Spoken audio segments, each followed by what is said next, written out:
Yo, what's going on, Los Angeles? What is up, and welcome to the Rams Skinny here on the LAFB network. Happy to be with you, as always, talking all things Rams football. Joined, as always, by my better half. Fresh new haircut here in the Southland. It's a heat wave, and he's got the nice wave. I don't know where I was going with that, but nice haircut. So, Skinny T, what's up, brother? How you doing? I'm doing great, man. Yeah, the heat is back. It is 100% t-shirt time here in Southern California. So I'm glad the sun's back. You know me. We don't need to talk weather long, but I'm happy it's back. Even though I had all sorts of work in the backyard to do over the weekend, I'm glad it's back. Yeah, I can't believe you did that this weekend. But I mean, I guess that's how it's going to be every weekend. So you can't just like, oh, I'll wait for a cool weekend because it's going to be hot the rest of the way now. So, yeah, I was able to get to the beach. It was hot at the beach still. I mean, it's hot when the beach is hot because usually the beach is like, I remember times going to the beach and being like, oh, it's kind of like cold here because, it's like 70s and a little breezy, but it was like mid 80s at the beach. So that's when it's hot when the beach is that hot. So, yeah, that'll be the end of our weather talk. Nice and quick in this episode of the Rams Skinny. Today we're going to talk one pro football talk, Mike Florio, every Rams fan's favorite journalist, content creator, whatever you want to call him, came out with his pre-training camp power rankings. We'll talk about where the Rams sit, fair, foul, makes sense, out of the realm of possibility. We'll talk about that. And then secondly, came in a little while ago. We did an article about it, or I should say Skinny T did an article about it, but Sean McVay put to rest any rumors of nearby retirement. Basically said, essentially, I'm not quoting, but basically said he was out of his mind for even contemplating it 2 years ago, and that he is all in back and excited. So we'll talk about like what that really means, how long that could actually be, and what the Rams need to do to ensure that he is here for the long haul and does not hang them up shortly after Stafford and Cooper Kupp does. So that's what's on the docket for today. Show, as always, brought to you by our friends at BetOnline. Head to betonline.ag today. Plenty of stuff to bet on, although as the time of this recording, we are in the first intermission of Game 7 of hockey. So by the time you listen to this, you will not be able to bet on hockey anymore. It'll be over. There'll be a Stanley Cup champion. It's 1-1 right now. Who are you taking? Who, if you were on BetOnline right now, Skinny T, Panthers, Oilers, who are you taking? I always bet on red, man. So I'm betting on Canada. Wave that red well, and the white Panthers flag. have red jerseys, so I know. I know. I noticed that when it came out of my mouth. But I'm rooting for Canada. It's been far too long since the inventors of the game of hockey, the beautiful game of hockey, have had a Stanley Cup champion. And, Connor McDavid, everybody says he's one of the best of all time. I got to root for a guy like that. Although I do like, as we talked about, Matthew Tkachuk, which is a great hockey name. Just the sound of a hockey stick hitting the ice and a puck at the same time. Anyway, yeah, I'm rooting for Edmonton in this one. Yeah, Tkachuk is a great hockey family as well. A lot of lineage there. But, I always am pro-America. Always will root the American team if they're going up against any other country, regardless who it is. But I think I'm with you, more so for the storyline that Edmonton was down 0-3, which this would be the first time ever in Stanley Cup history, and I believe the first time in any championship series. I know like the Yankees did against the Red Sox in the American League Championship, but first like total sports series, a team has been down 0-3 with a chance to come back and win. So I think I'm rooting for that storyline there. But man, if you're a Panthers fan, that would be absolutely heartbreaking. They were, and I know you don't follow hockey ton, they were in the Cup last year. They lost to Vegas last year. So in the Cup back-to-back years, lose one year. It was pretty dominant. Vegas won 4-1. Come back the next year, up 3-0. But anyway, as of right now, it's tied 1-1. By the time you're on BetOnline tomorrow, you won't be able to bet on it. So, but plenty of baseball. Dodgers are a good bet as always. And obviously those football futures. Stafford for MVP. That was, I believe that was your bold take last episode. So put your money on that. And Rams Super Bowl odds, all that can be found at betonline.ag. Tell them the guys at the Rams Skinny sent you. All right, let's jump into it. So Pro Football Talk, not Pro Football Focus, not Pro Football Network, Pro Football Talk, or Mike Florio, as many know, who runs the account of NBC, came out with his power rankings, his pre-training camp power rankings. and has the Rams. I've been talking very slowly to draw it out for suspense. Has them at 13th power ranked total in the NFL, 6th overall in the NFC. I will read these very quickly. Maybe I'll put the graphic up on the screen. Well, here, we can do it. We got good old technology here. Let me just share my screen here. How about that? Beautiful. That makes life easy. So there we go. But I'll just read it really quickly for those listening on Apple or Spotify. Chiefs 1, Niners 2, Lions 3, Ravens 4, Eagles 5, Packers 6, Bills 7, Bengals 8, Buccaneers 9, Texans 10, Dolphins 11, Browns 12, and the Rams at 13. So at first glance, Skinny T, we're going to get into it. What say you of the Rams being power ranked at 13 on June 24th? I think it's pretty close to where I would put them. Now, there's a few teams above them that I disagree with. Yep. But I think they're kind of in this range. I think this is pretty correct.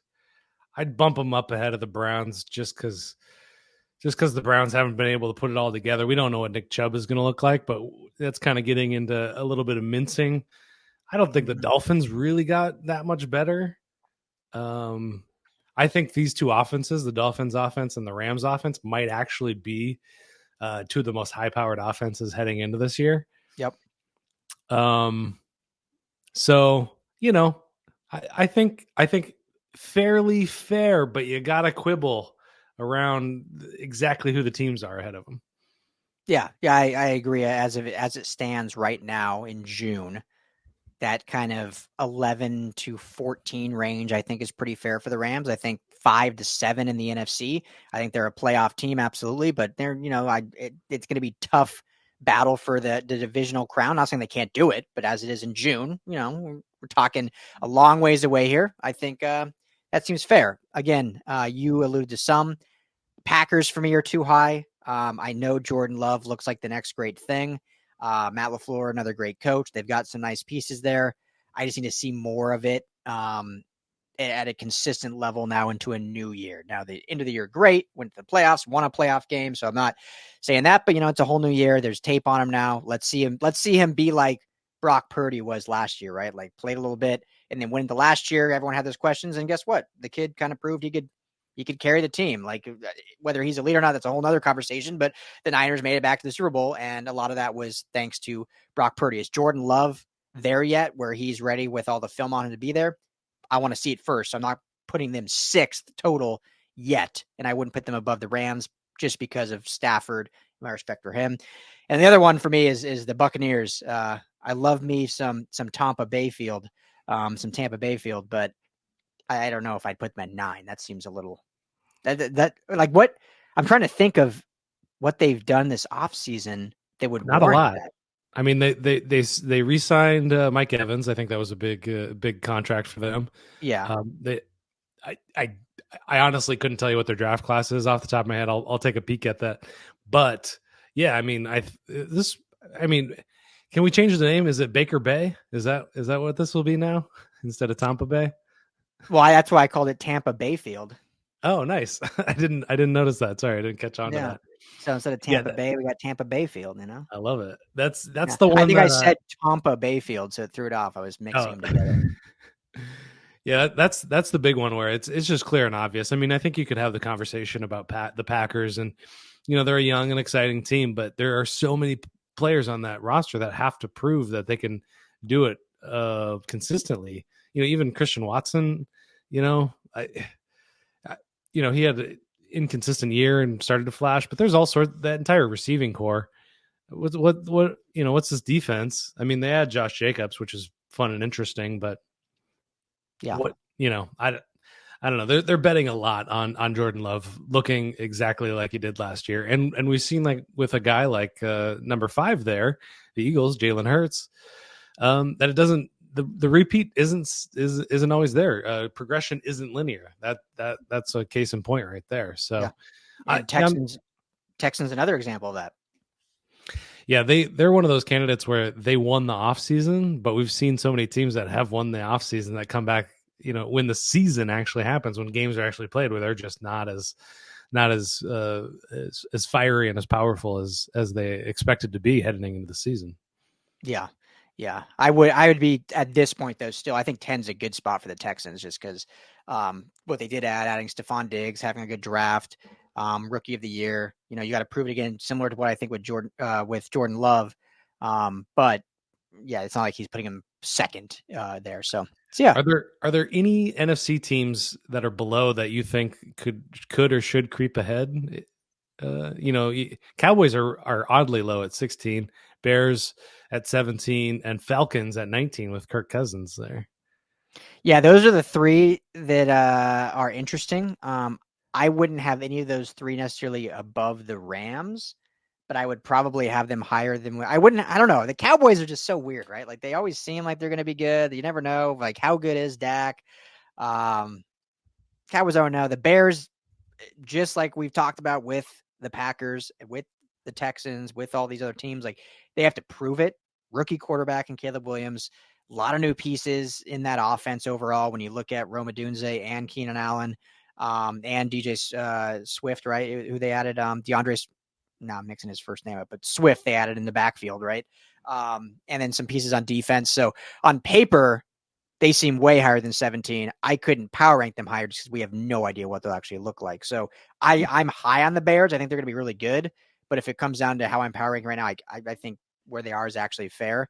The Falcons are the ones that I would probably put a little higher. Just maybe I don't know. I'm a Kirk Cousins guy. I like Kirk Cousins. I think they have a lot of good pieces. Last year, you can see kind of some strides they made. They just didn't have that quarterback to get them over the hump.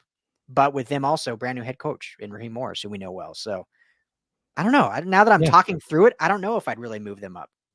Would you? Well, they have so many fun and interesting weapons that were just never really came together under Arthur Smith. So if they can competently move the ball with those guys, Drake London, Kyle Pitts, Bijan Robinson, and a really good offensive line. Surprisingly, I didn't realize that until I took a look at it. But yeah, just kind of looping back on those Buccaneers. Their big addition in the draft was Graham Barton. So be terrified. Be afraid. I think Florio is off on this one. yeah. Their most known name is probably Bucky Irving, the running back they took out of Oregon in like the 4th round. So, so that's the one that I'm, but Todd Bowles, highly respected coach. Baker Mayfield obviously re-signed there, and they believe new offensive coordinator there that a lot of people are pretty excited about. Yeah, because they lost obviously Canales to a head coaching job. I'm trying to think who even is their OC. Yeah, I've forgotten, but I do remember that some people are really high on Tampa Bay's new DC. Let's see, shall we? Yeah, or OC, I should say. Oh, wait, no. I should have. Some people are excited. I wouldn't be excited for Liam Cohen, former offensive coordinator of the Los Angeles Rams. So. That'll be interesting because he will be running the offense. Todd Bowles, defensive head coach. So it will be his show. I think I was actually confused about that. I think people are excited about Dave Canales in his new position, not necessarily Liam Cohen. Yeah, I totally forgot that's who the Buccaneers hired. Because obviously he left the Rams, went back to Kentucky or whatever. Yeah, it's really interesting. I mean, happy for him. Great guy. Obviously the Rams were high on him, but and he was running the offense at Kentucky. But go ahead. More reason to bump the Buccaneers down below the Rams for sure. Yeah, no, for sure. So that puts the Rams at least should be at 12. Put the Bucs past them. So, but anyway, we'll see. It's June. At this point, who cares? Let's see training camp. Let's see what happens training camp. Anything else you want to add on that? No. I think these are always fun to talk about. I just can never tell if putting the Cowboys at 16 is like something to just get Cowboys fans all riled up, or you can never tell exactly what the meaning is behind all of these rankings.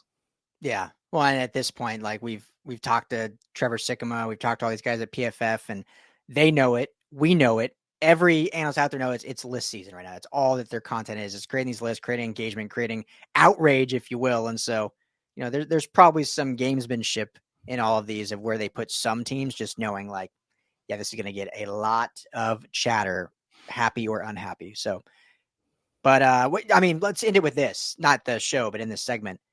And Rams fans, obviously, you will comment. We appreciate the comment. I hopefully won't disagree with us too much. I think we said they are in that kind of 10 to 13 range to start the season.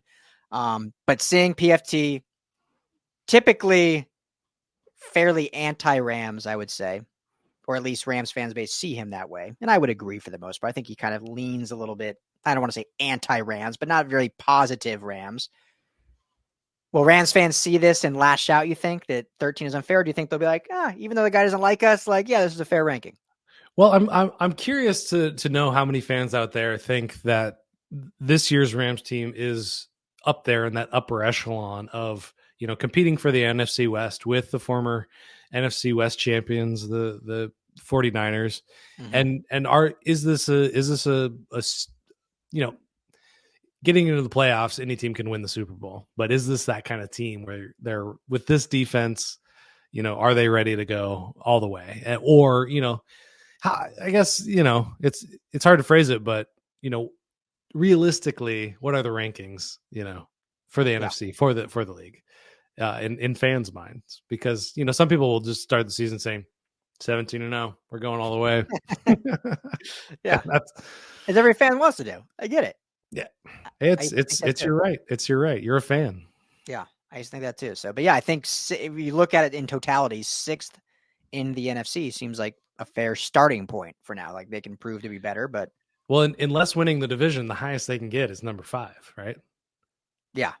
That's where the conversation really starts is can they challenge the 49ers, who are expected to win 11 or 12 games probably this season. So the Rams are expected to win 8.5. 8.5 is the over under. I think 11.5 is the over and under for the 49ers. So, as we see the season plays out and everything is what it is. But at this point, like, that's a tough road to hoe.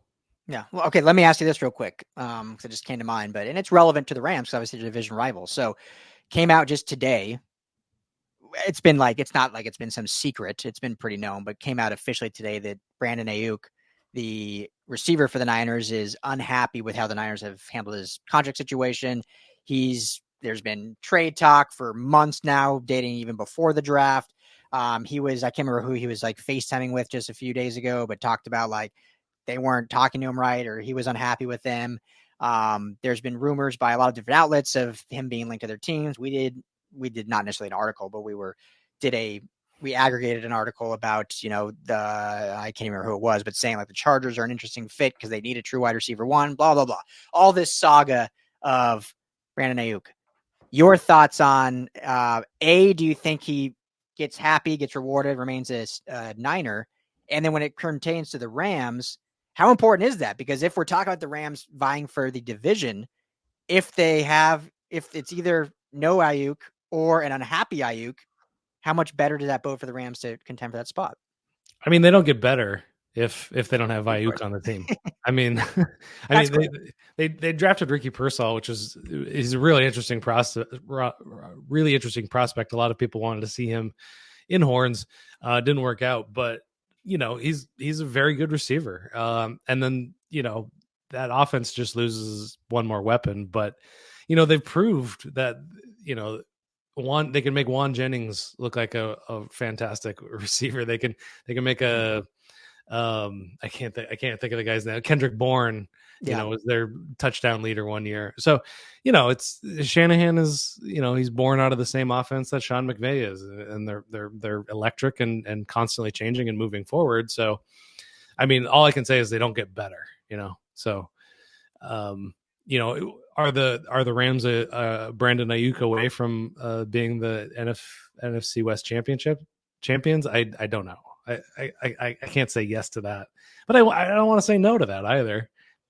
So yeah, it's this time of year is tough to answer those questions, but I think, I mean, ultimately I think they'll get a deal done with him. This happened with Deebo Samuel a couple years ago and they made it work. And the question is always with guys like this was like, when they go to a different offense and maybe that head coach doesn't know exactly how to use them, like let's say like if Cooper Kupp went to a different offense if he was drafted by a different team. I don't think he's Cooper Kupp that we know him today. I think he would still be a really good player, but Sean McVay like restructured his whole offense because he was like, holy cow, we've got Cooper Kupp. Yeah. And he was the first one to recognize his greatness and what he could do in the offense. Yeah. Yeah. Clearly just based on his draft stock. So, yeah. And we've talked about that receivers are, the most dependent of any position. So, it's a curious situation. I agree. I don't think obviously if Ayuk is no longer with the Niners that, that's going to be better for the Rams. You don't have to face him. But I think when you look at the matchup of Rams Niners, it's more about what the Rams offense can do to the Niners defense, because let's face it, let's just be completely honest here. Like even without Ayuk, that Niners offense is probably much better than what this Rams defense is going to be. They need to just kind of hang on, hopefully maybe not let them score big plays and clock. And obviously we'll do previews and stuff way down the line. But when it comes down to this matchup, Rams Niners, it's going to be Rams offense versus Niners defense. And that's going to be the collective matchup. Because I think when you just look at the overhaul of the Niners offense is probably going to be substantially better than the Rams defense. Don't kill me, Rams fans. That's just look at the rosters. Like, come on. Yeah, you gotta stop Christian McCaffrey first. That's job one. So yeah. So, but anyway, just a Ram thought. Obviously, anytime we can bash the Niners at all, why not? So, I mean, the NFL has been lacking a true prima donna wide receiver for quite some time, and now you have two of them on the Niners, and Brandon Ayuk and Deebo Samuel. So. Excellent point. Yeah. The two prima donnas at the receiver position. So you could maybe argue Stephon Diggs is in there as well. Now with the Texans, but anywho, so we can do kind of quick on this one. But Sean McVay he was on the Green Lights podcast, right, and talked about his whole thoughts 2 years ago about retirement and how obviously he did not retire and thought it was a decision that he's obviously very happy with now and at peace with. I'll let you comment on it first because you kind of wrote about it. Just first, what did he really talk about in that light and why he does feel great and rejuvenated about being the head coach of the LA Rams right now?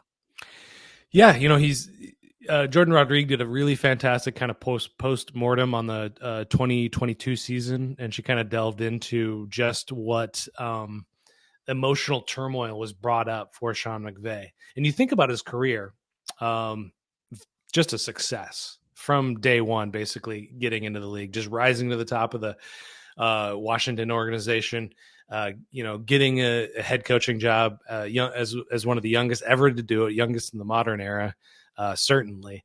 And, just a winner. And then all of a sudden he faces all of this really hard, he said he was exposed. His insecurities and his shortcomings were all exposed. And that, when someone's so successful, so young, such a meteoric rise, when that happens, all those questions have got to come up. He goes into 2023, and these are his words, and obviously what Jordan wrote about him. And he comes into 2023 having done that, and then you just see this young, exciting team and a transformed offense, and he's back to his winning ways. And he was on that show, the Chris Long podcast, the Greenlight podcast, and he said that season rejuvenated him.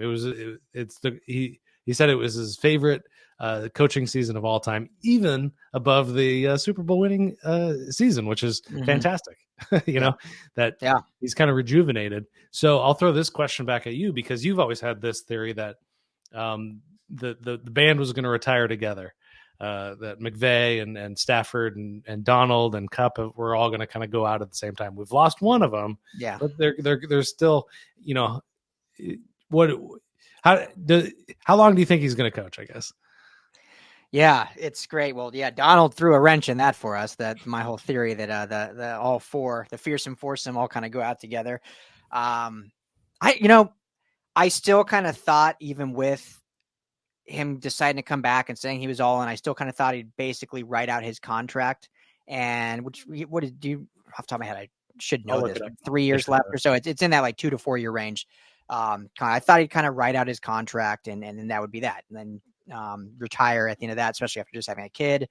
But after just hearing him talk, on the podcast and seeing him last year, seeing him in press conferences, I think as long as there is a contingency plan is in place post Matthew Stafford, which we have talked about a lot, I mean, I wouldn't be shocked if he does end up coaching quite a bit longer. Now, I don't think he'll ever be, as he has said many times, coaching into his 50s. Like, he's not going to be Bill Belichick at 71 still coaching or whatever.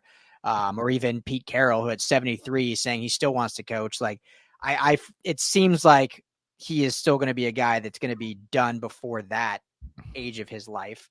But that doesn't mean he can't coach another 5, 6, 8 years or so. I just think as long as there's a plan in place and he's not, Stafford doesn't retire and all of a sudden he's left with there's going to be a little rebuild anytime you lose a franchise quarterback, but as long as they're not like have no plan at quarterback, whether it's through the draft, free agency, or someone already on the roster. So that is why I think we have, and I don't know if fans have gotten annoyed with it or just like the conversation, but that's why we've put so much onus in. What is the plan? Is Stetson Bennett the plan? We don't think so. I know there are fans that do think so. There are content creators I've seen that think so, which is fine. Everyone can think that. I don't think that's it yet. That can change, obviously. And if this year and next year they think Bennett has shown a lot of improvement and McVay and his offense thinks like, you know what, I can really win with this kid, then yeah, that's great. But if not, I think they need to have something in place. Otherwise, why would he? I don't want to say why would he want to keep going on after extend his contract, but you need to have some positive reinforcement of why he would be coming back in terms of what else he has out there at his disposal, right? Like he could get a TV job like that and probably make more than his salary now, have work way less hours, be at home with his wife and kid and all that stuff. So unless I know he loves coaching, I know he loves the game, but there's got to be like, okay, yeah, I know I can win with this team. Otherwise, like, why would he come back? Yeah, for sure. The contract runs through the 2026 season. Okay, that's what I thought. So that actually coincides. What's that? Same as Stafford. Right. Yeah.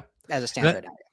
That contract actually coincides with a theory that I have, which is based on a theory that Bill Walsh had. Which his grandfather worked with Bill Walsh with the 49ers, but Bill Walsh wouldn't work for an organization at an executive level for more than 10 years. He thought that would create this stagnation within the organization, which would ultimately be bad. So he ended up handing off the keys of the 49ers to George Seifert, who ended up winning another 2 Super Bowls, but left that organization early. So 2026 would be the 10th season for coaching for Sean McVay. So that's my pet theory. That's it's grasping at straws for sure, but it's something, I guess. But yeah. Could you finish your point, and then I'll jump in. No, that's pretty much it. But I mean, it could be contingent on Stafford and what the game plan is after that. As you already talked about, I'm going to go so far as to say they haven't articulated a plan at all for following it up. I mean, Stetson Bennett has gone through his career so far not looking like it, missing a whole year of development for obvious reasons he should have taken away from the game. But that doesn't spell a great story so far. Jimmy Garoppolo is not it unless he's found he's on a 1-year contract. It's not going to happen. They didn't draft a guy this year like we wanted him to do. Maybe Spencer Rattler. I don't know. But he's getting rave reviews in New Orleans, by the way. Oh, is that right? That's great to hear. Yeah. I like when the guys I bet on do well. So, I think that I think that's the number one thing that they have to do, because you can't win in this league without a good quarterback. And beyond Stafford, however long he lasts, they don't have that in place. So I think that's job number one. Yeah. The networks can outbid a football team, and now the thing I'll say is he's been in this game for so long that how do you walk away from something that is so singular of an activity? That's why that's why some of these guys are doing it into their, like, Bill Belichick could have retired as the greatest coach of all time several years ago, but he's still going. Well, not anymore, but he was still pushing the envelope. If someone wanted him, he'd still be going. Yeah. That's why Andy Reid's still going. He could have retired after the Super Bowl, and everybody would have regarded him as one of the best of all time. So, Yeah. it's a hard career to replace, even if you're close to it. There's just nothing like it. Yeah. Do you think, and this is what I was going to ask, like everyone pegs McVay to go into TV. I mean, I think he's already had offers to go into TV when he was contemplating, and that seems like such a natural place where he'd be so good because of, his gravitas and all that he brings and all his knowledge. He would honestly be fantastic. But could you see a world where he hits that end of contract, 10 years, and instead of doing the full theory of leaving the organization, steps aside as the coach and goes into the front office? Could you see that happening potentially, and being able to elevate one of his guys as the new head coach, and he takes on maybe not a GM role, because I don't know if Les Snead wants to leave, but like a VP of football operations or something like that? To me, I feel like that's a bit of a demotion. I mean, it's not technically, if you looked at the org chart, I'm sure that's probably, not that way, but I just think the head coach is the man within a football organization. So I don't think he would take a step away. I think he would have to get a certain amount of distance. I think he goes media, but I think what he does is he goes towards like a Manning cast thing, where it's a bit looser, and he's a little like McVay's at his best when he drops that first kind of like layer of like veneer that he always has on. Like I was watching that interview, and McVay is just always McVay. I said that to you. He's just always on, but he dropped that veil a couple of times, and he's just he seems like a lot of fun, Oh yeah. Well, that's why that one clip went so like viral when he was on, what was he on? He was on ESPN, the clip, and they're asking him like, yeah. And they're like, where, Dan Orlovsky asked him like, Sean, where are you? Like, are you in like, and then that's when he like dropped when I was getting hired here, Kevin Demoff told me that we'd have this new facility, and here I am still in jail, 8 years, this remote location or whatever, or temporary location. Like, you see his personality and you're like, yeah, this guy is gold. Like, how much, like, out of the 32 coaches in the NFL, like, there's probably, I mean, if I really had them all in front of me, maybe I could think of more, but just off like the top of my head, I can think of like 6 who would be like, yeah, that dude would be sweet to hang out with and listen to for a long time. Now that can change, obviously, because if you'd asked me 2 years ago about Bill Belichick, I would have said never in a million years, but even outside of like X's and O's, but I want to like go have a beer with him. But after seeing him on like the roast of Tom Brady and stuff, I'm like, it kind of actually seems like a cool guy. So, I mean, that can change, but I think just from the surface level, what you see, like McVay is one of like 5 or 6 guys that seem like a sweet hang. Yeah, that's our power ranking that we're going to come out with, is the sweetest hang. All right, it's June. We need more ideas. So we should do anyway. We should do coaching rankings. So Mark, remember this in your head. I mean, McVay's obviously top 5. If he isn't, people are silly. But we could do top 12 coaches. We don't need to do all 32. That would take too long of a show. But yeah, I think best hangs would be a good one. Yeah, we just do that for QBs too. Top 5. Maybe we do coaches, quarterbacks, and GMs. We do all that in one show. Top 5 hangs. Love it. I mean, do you think the Rams hit all? I don't know about Stafford. That'd be the question. But I think Les Snead and McVay for sure are in their respective categories, hitting top 5. Yes, Les Snead might be 1. I think so. Like, I think no cooler GM and I would get along really well if I was ever given the chance to talk to him. I think he and I would hit it off nicely. I just love that, like the draft house, like everyone's in like button ups looking nice, and he's in like flip flops and like a t-shirt. Like that's the GM. Like, that's freaking sweet. Did you watch that whole documentary, that Roku documentary? I haven't watched the whole thing yet. No, I need to. There's a part where Snead looks over to somebody, says, who's picking now? And McVay goes, it's right there, man. It's right in front of you. Yeah. I don't mean to be a jerk about it, but yeah. I saw that clip. That was so great. They seem like they're just like best friends. I don't know. So, yeah. Anyway, so we'll do that. If we already spoiled it. I mean, I think McVay and Snead are for sure in the top 5. So, all right. So to close it out, McVay's, how long is he staying? What year does he retire? Oh man! If feet to the fire, you're gonna get me in trouble with our listeners with this one. Well, I'm already saying 2026 is okay. His last one. Okay, so I'll say it like this, and this is a cop out answer, but I'll say over under 2026. Does that make it better? No. No. Not well, because for sure not under. I think for sure he makes it to 26. I think no matter what, he'll make it to the end of his contract. I think I'm just gonna. This isn't a great answer, but I'll stick to my guns. If there's a plan in place, so that means drafting a QB next year, because you don't want to go into 25 season without drafting another quarterback. So then you're basing your future quarterback on the 25 season, right? So if you do have a terrible season for some reason, oh, cool, we have a top 10 pick, you can take a quarterback, or you have a good season, you either have to trade up or whatever. So it's going to come down to based on the 2025 offseason, if he extends or if he hangs it up in 26. Because I think he loves the Rams, he loves LA, loves the organization, everything. I just can't see him extending if there's no plan. And these are smart. I mean, I'm sure they've talked about it. It's not like we're not here calling Snead and McVay dumb, like they haven't planned on this. So I don't want anyone to think that. But they haven't articulated the plan. Yeah, there's just no sense of what that is. And maybe they just really like the 25 class. And they're like, you know what, we can wait one more year. And no matter where we end up, we like a guy there potentially. But the end of Stafford is coming. Not this year. He's going to be an MVP this year. That's right. Who is the oldest MVP? Is that Aaron Rodgers to ever win an MVP? Gotta be. Because did Tom Brady win it towards the end of his career? I don't think so. So Stafford's going to win MVP this year. But then based on whatever his contract is, I mean, he's only got 2 years left. We'll see if they extend him or just give him more guarantees. So they got to have something in place. And that's going to be contingent on McVay going past 26. You're holding firm at 26 no matter what? Yeah, if I got to pick a number, that's the one I'll go with, you know. Yeah. So I'll say this, if they draft or go get they won't go get a young, but if they draft a quarterback or go get, I'll just say it. If they go trade like for another mid vet, like 32-year-old vet, I could see McVay signing then, another 5-6 year extension. And then that might be it.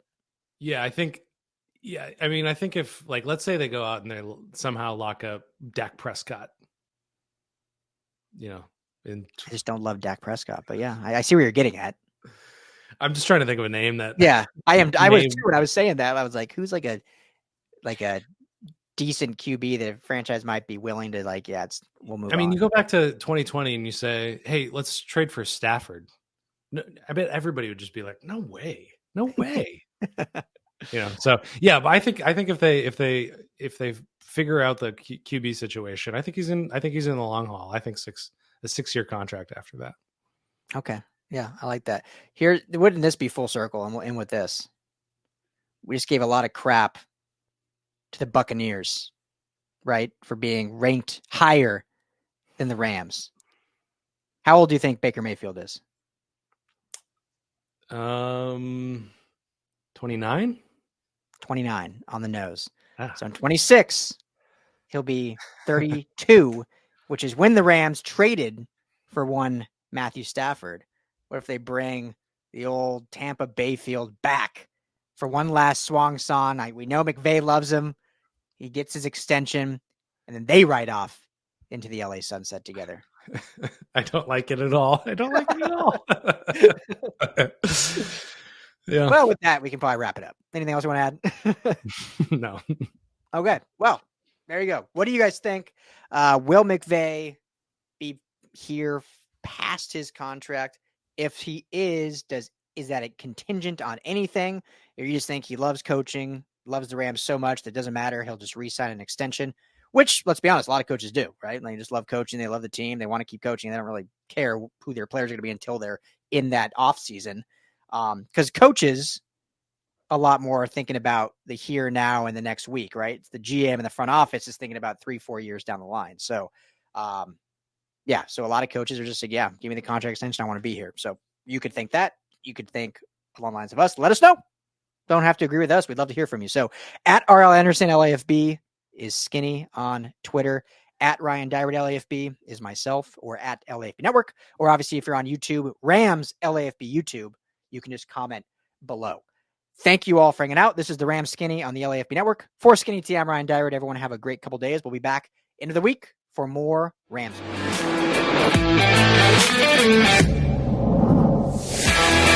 Bye.